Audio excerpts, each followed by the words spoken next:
morning. I am the real Doc Harmony, and today we are going to start prepping our conversation for the 5th stage of how to develop a parasympathetic environment in your life so that you are able to heal yourself. And so this is just is a very important conversation to have and to look at and to consider in your life. Because think about it.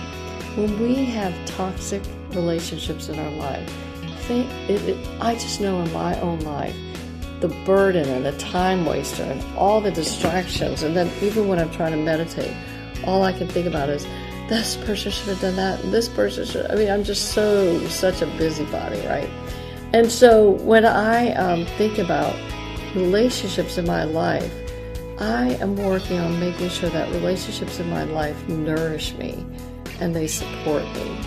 And so when I am in relationships that actually nourish me, they lift me up. I have one of the best friends in the world, and she is constantly picking me up and lifting me up. And she networks for me, and she finds solutions. And she is the best girlfriend to have ever. And so it is just so comforting because I don't feel alone in life. I don't feel like I have to do it all by myself. And so as a result, bless her heart, what that does is it ties me up and gives me freedom to continue to work on healing myself. And that is just such a blessing, and I'm so grateful to her. And she knows who she is because I tell her all the time what a blessing she is and how much I love her.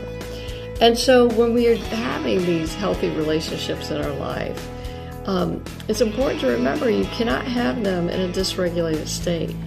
So I just watched a great Instagram video where a fellow was talking about, are you going to be a lighthouse or are you going to not be a lighthouse? A lighthouse is a stand. A lighthouse is like what Jesus was, a stand. He doesn't run all over the place begging people to be friends or let me help, let me help, let me help. It's just a stand. Here I am if you need me. And when we stop bailing people out and we stop enabling them and we stop, being mother henning them, it allows them the opportunity to grow and to flourish and to discover themselves. And as we all know, when we figure it out ourselves, excuse me, and we discover it ourselves, then we are able to, it's ours, we own it, it becomes a part of us, and that's the best part. So we don't want to think that we can create healthy relationships in a dysregulated state.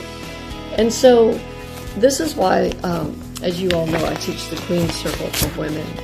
And the Queen Circle standard is really that not everyone gets access. And loving does not mean overgiving. And that there are levels of access and emotional bandwidth with our self-care. And boundaries are clarity, not a punishment. As Greg Kimball so famously said with the final percent, that my boundaries do not need your permission. My boundaries don't need your approval. And my boundaries do not need your participation. So it's really important that we remember that, it's not a problem for me to say to my husband, oh my gosh, love, I love you so much, but I really need to meditate. Is there anything that you need before I go into meditation that I can manage real quick? And so in that conversation, my husband knows that I love him, that I'm there for him, but that I also am taking care of myself, which means I can continue to take care of him. So remember, before we go into our next conversation about meditation, remember that it's also just as important to clean up the people in our life and to make sure that if anyone is contributing toxicity, which is different from uncomfortableness. Now, when my dear friend who also blesses me with support and care and love, she will also tell me the truth. And it's uncomfortable. So the distinction between toxicity and uncomfortability. So it's important to remember the parable that Jesus taught us in Matthew was that, through their fruits they shall be known.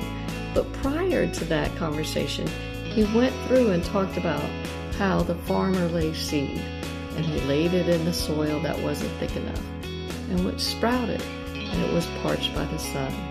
And he threw it in the area where there was thorns, and when it grew up, it got choked. And I think that that's the one part to really look at, because if we throw our seeds, or we plant seeds in an area where when it grows up it's just going to be thorny and toxic and choke us, we probably shouldn't have been there in the first place. So listen to your heart. Once again, listen to your intuition. What is it telling you? How are people in your life healing you, helping you, and supporting you? I hope this helps. And I am Doc Harmony. And please remember, healthy energy is an amazing life.